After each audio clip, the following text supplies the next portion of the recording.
So we've already dealt extensively with graphing linear functions, determining what constitutes a linear function. In mathematical terms, that is any function that is a straight line. Now we're going to turn our focus to looking at these graphs, interpreting them, and finding information from these graphs. So we have this graph here that shows a float plane flying in for a landing on a lake. So we have the height of the float plane versus the time.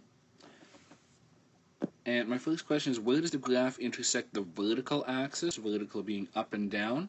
That would be at 1,000 meters.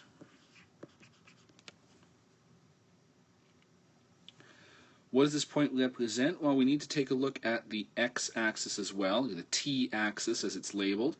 That's at a time of 0 minutes. Now, obviously this float plane doesn't start at 1,000 meters high.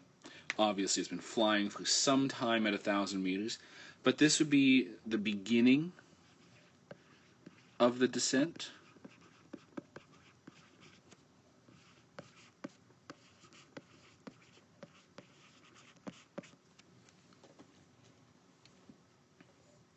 Likewise, we can talk about the place that the graph intersects the horizontal axis. That would be at 10 minutes.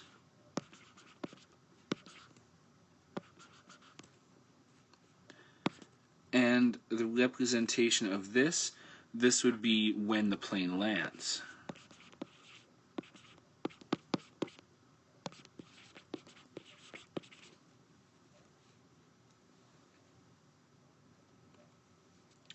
Now, the rate of change, I'm just going to have to do that up on top of the graph because I don't have enough space. As we know, the rate of change of any linear function is the change in the dependent variable divided by the change in the independent variable. Dependent variable on a graph is always the vertical. We start at 1,000 meters and we end at 0, so that would be negative 1,000 meters. And it takes 10 minutes to do that.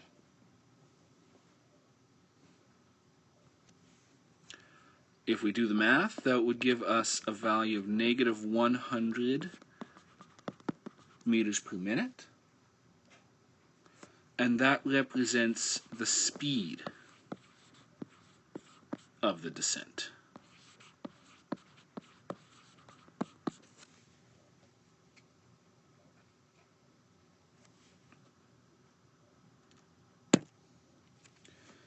We've got a different function here. This is now the graph of a temperature and time. This graph intersects the horizontal axis at 4 hours. In this case, that would be the time at which the temperature is 0. The graph intersects the vertical axis over here at -5, meaning at the beginning of the measurement, the temperature would be -5 degrees Celsius.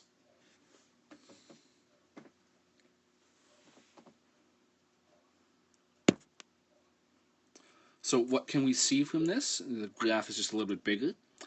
We can talk about the domain of this function. Now, I've shown you the domain one way with inequality signs.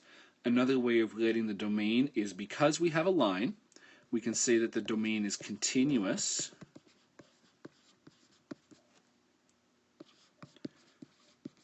from 0 to 12. Really important here that we use the word continuous because that graph does carry on forever. It's not just a collection of points. I've given you the range in a bit of a different notation here as well, but we can talk about the range being continuous from -5 to 10.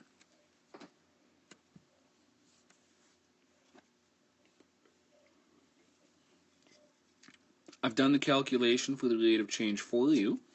I haven't gone with the whole graph, I've just gone with a piece of it, which I've outlined here in green and blue. Now, we can use just a piece of the graph to find the rate of change. as long as the 2 points that we pick to use are really good points.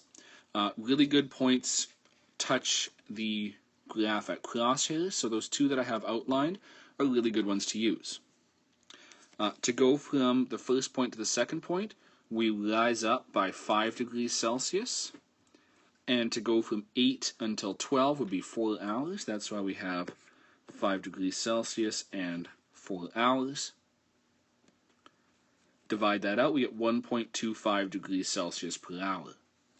It's a positive because the temperature is going up, and that means that the temperature is actually going up by 1.25 degrees Celsius every hour.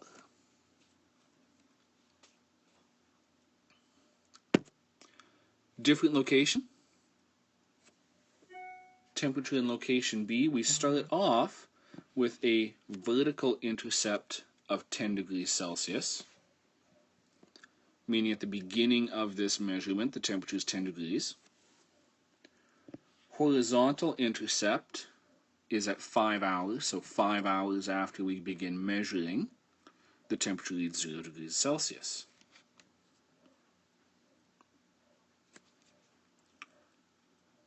Flip over, we've got this graph copied again. The domain for this function would again be a continuous domain. From 0 to 10. Why 10? Because the graph actually stops here at 10 hours. Yes, the scale goes to 12. But the place the scale goes to does not matter. What matters is where the graph itself goes to. The range is also continuous, but the range will be continuous from -10 to 10.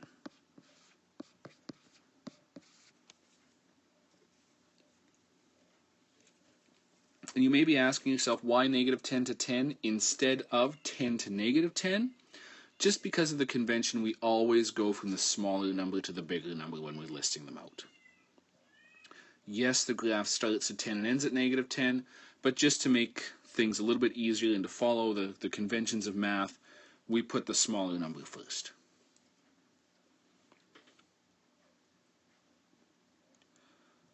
So the rate of change in the dependent variable, that's capital T. Well, we start it at 10 degrees, we end at -10.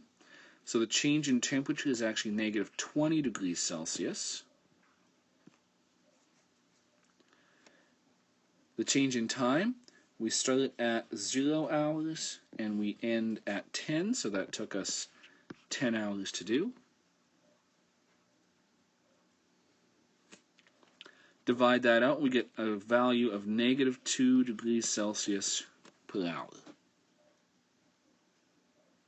which tells us that the temperature is decreasing, the temperature is going down by 2 degrees Celsius every hour.